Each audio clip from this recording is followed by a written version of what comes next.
안녕하세요. 한태환의 재미있는 경매 이야기 한태환입니다. 2020 타경 3340 임의경매 권리분석 용어 해설 부동산에 나와 있는 시세를 자세히 설명드리겠습니다. 매물이 5층이 2억 9,500만원에 나와 있습니다. 6층은 2억 8,500만원에 부동산의 매물로 나와 있습니다. 그러나 잘 거래되는 금액은 아니다 말씀드리며 권리 분석 시작하겠습니다. 관할법원, 인천지방법원, 부천지원 경매 8개 2020 타경 3340 임의경매 소재지 부천 고강동 368-4 도양 납양 아파트 201호 빌라형 아파트 나홀로 아파트입니다. 채권자는 오종농업협동조합 경매를 신청한 채권자입니다. 청구금액 1억 2천여만원은 경매를 신청한 채권자가 청구한 금액 채무자 소유자 채씨로 동일 지분 12.96 전용 22.7 최저가는 1억 8,130만원 보증금은 최저가의 10% 2억 5,900에 감정되었으나 한 번 유찰되었습니다. 입찰일은 12월 24일 1억 8,130만원 감정평가 현황을 보겠습니다. 제시의 건물 없고 부착되어 있는 기타 기계기구 없고 비고를 보겠습니다. 등기사항 전부 증명서와 집합건물 대장이 상이하다. 자세히 설명드리겠습니다. 등기부가 있습니다. 건축물 대장이 있습니다. 등기부에도 소유자가 있습니다. 건축물 대장에도 소유자가 있습니다. 지분도 있고 전용도 있습니다. 넓이에 관한 정보 있습니다. 대장에도 넓이, 구조에 관한 사항이 있습니다. 그런데 이 두 공적 장부가 상이하고 충돌이 발생됐습니다. 그랬을 때 등기부에 있는 소유자랑 대장에 있는 소유자가 다르다. 그랬을 적에는 등기부에 있는 소유자가 우선됩니다. 그러나 면적이라든가 구조에 대한 부분이 상이할 적에는 대장에 있는 넓이 구조가 우선합니다.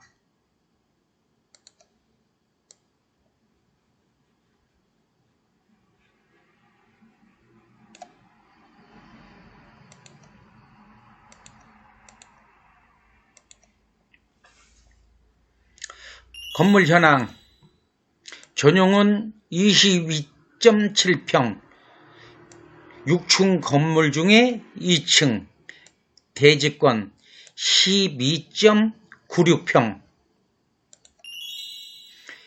임차인 현황 채무자 겸 소유자가 점유 임차인 없다는 얘기 건물 등기사항 건물 등기에서는 소유권을 찾는 게 참으로 중요합니다. 그러나 유료 사이트를 보시는 분들은 이렇게 쉽게 찾아 표시해 줍니다. 저는 스피드 옥션 유료 사이트의 자료를 활용합니다. 을구 8번 오종농협 근저당이 소멸기준 명세서 요약 소멸되지 않는 등기부 권리 해당 없고 설정된 것으로 보는 지상권 없고 주의사항 미납 관리비 공용 부분을 인수할 수 있으니 입찰 전에 확인하라. 집합 건물에는 관리비가 공용 부분과 전유 부분으로 나누어져 있습니다. 공용 부분이라는 것은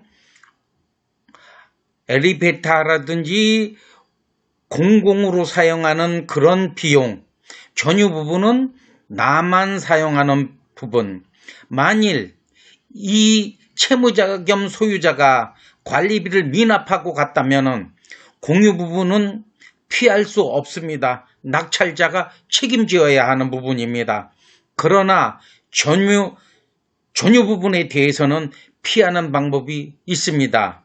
나중에 자세히 설명드리도록 하겠습니다.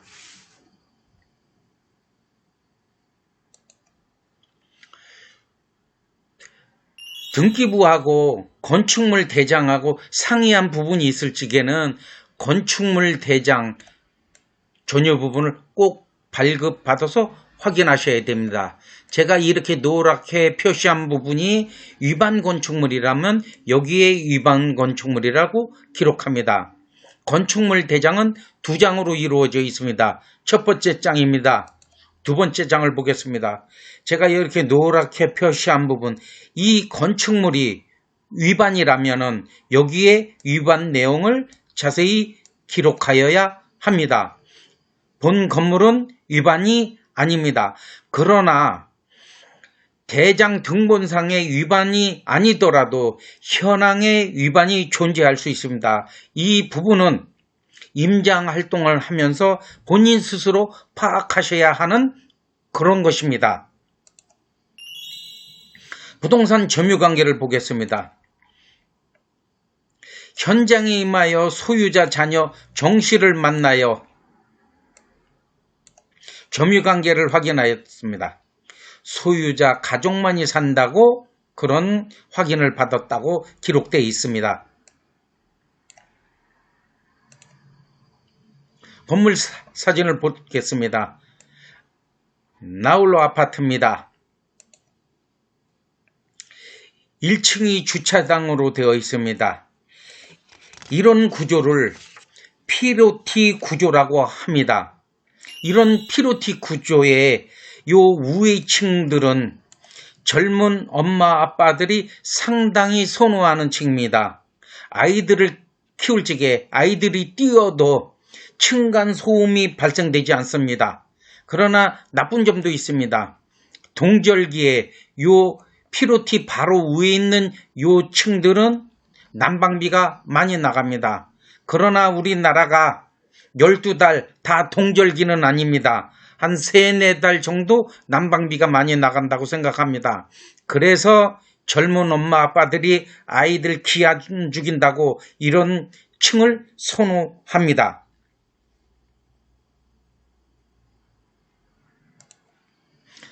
본권 아파트의 주변 사진입니다. 본권 아파트의 출입구입니다. 본권 아파트의 내부 구조 201호 내부 구조를 보겠습니다. 방이 3개 있습니다. 거실에 욕실도 있고 안방에 욕실도 있습니다. 이런 구조로 생겼습니다. 위성사진을 보겠습니다. 본권 아파트 주변에 고강사 거리가 있습니다. 고강동에서 제일 번화한 곳이 고강사 거리입니다. 그리 멀지 않은 곳에 있습니다. 우리은행 지근거리에 있습니다. 수주 초중고가 그리 멀지 않은 곳에 있습니다. 수주 어린이 공원도 있습니다. 규모가 제법 큰 공원입니다. 용어 설명하겠습니다. 경매에는 강제, 이미 형식적 경매가 있습니다. 강제 경매에 대하여 설명드리겠습니다.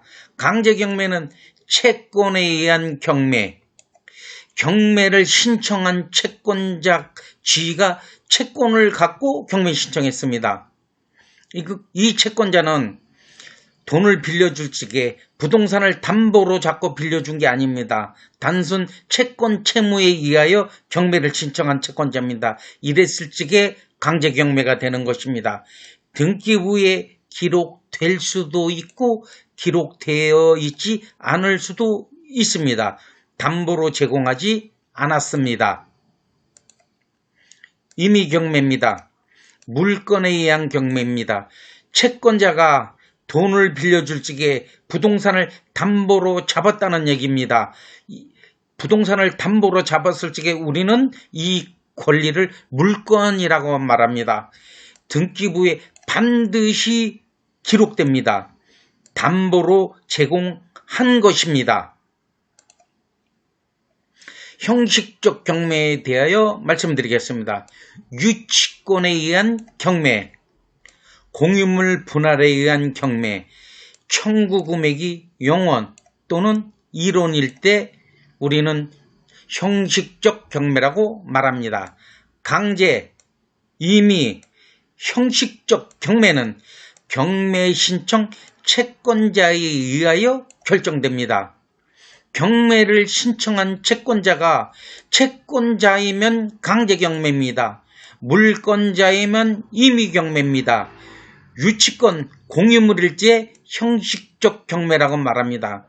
경매를 신청한 채권자에 의하여 강제 임의 형식적 경매가 결정되는 것이지 법원이 결정하는 것은 아닙니다. 낙찰 후 경매 절차에 대하여 설명드리겠습니다. 낙찰. 법원은 낙찰자를 최고가 매수인이라고 부릅니다. 최고가 매수인이 된 후 일주일 후에 매각 허가 결정이 납니다. 이 일주일은 최고가 매수인의 결격 사유 그리고 법원이 경매 절차에 하자가 있었나를 살피는 기간입니다. 일주일 동안 결격 사유가 없고 절차에 하자가 없다면 법원은 매각 허가 결정을 합니다. 또 일주일이 지나야 매각 확정이 됩니다. 매각 확정을 하기 위해서는 이해관계인에게 이 기간을 줘야 합니다. 법원이 결격사유 하자를 찾지 못하였으나 이해관계인에게 다시 한번 이의 제기를 할 기간을 줘야 합니다. 그 기간이 이의 제기가 없었다면 매각 확정이 되는 것입니다. 매각 확정이 되면은 한 달 기한을 주고 잔대금 납부하라는 통지서를 발송합니다. 그러면 낙찰자 입장에서는 낙찰 금액에서 입찰 보증금을 제외한 금액을 기한 안에 납부하셔야 합니다. 예를 들어 설명해 보겠습니다. 1천만 원 보증금을 걸고 입찰하였습니다. 1억에 낙찰받았습니다. 그렇다면은 9천만 원이 잔금이 되겠습니다. 배당은 잔대금 납부 후 30일에서 40일 사이에 이루어집니다. 최고가 매수인이 납부한 금액을 이해관계인인 채권자에게 나누어 주는 것입니다. 예를 들어서 1억에 낙찰 받았으면 낙찰자는 1억을 법원에 내고 낙찰받은 물건을 가져가는 겁니다. 법원은 1억 원을 받아서 채권자들에게 나누어 주어야 합니다. 이 나누어 주는 행위를 배당이라고 말하는 것입니다. 권리 분석 시작하겠습니다. 권리 분석은 3단계로 나누어 하시면 좋다고 말씀드렸습니다. 1차, 임차인 분석, 임차인 현황, 채무자 겸 소유자가 산다고 하였습니다. 임차인 없습니다. 권리 분석, 임차인 권리 분석은 끝냈습니다. 건물 등기부에 대하여 권리 분석하겠습니다. 을구 8번 오종농협의 근저당이 소멸기준. 소멸기준 우에 있는 권리는 인수하여야 할 권리입니다. 낙찰자가 부담할 권리입니다. 보겠습니다. 부담할 권리 없습니다. 아래에 있는 권리는 소멸기준 아래에 있는 권리는 소멸입니다. 그러나 소멸되지 않는, 소멸시킬 수 없는 권리도 있습니다. 보겠습니다. 압류 소멸됩니다. 압류 소멸됩니다. 임의경매 소멸됩니다. 등기부 분석 끝냈습니다. 매각물건 명세에서 분석하겠습니다. 소멸되지 않는 등기부 권리 없고, 설정된 것으로 보는 지상권도 없고, 주의사항이 있습니다. 미납 공용관리비. 이거 낙찰금액에 큰 영향을 주지 않습니다. 그러나 영향을 줄 수 있는 제법 되는 금액이라면 유료 사이트에서 반드시 기록하여 줍니다. 없습니다. 매각 물건 명세서 분석도 끝냈습니다. 도양 라비앙 아파트 5층이 2억 9,500만 원의 매물도 있고 6층이 2억 8,500의 매물도 있습니다. 잘 거래되는 금액은 아닙니다. 참고하시고 입찰하시면 좋겠습니다. 최저가 1억 8,100만 원, 상당히 매력이 당기는 그런 금액이라고 생각합니다. 제 권리분석 용어 해설이 여러분들의 입찰에 조금이나마 도움이 됐으면 좋겠습니다. 본건 나홀로 아파트의 권리분석 용어 해설을 마치겠습니다. 감사합니다.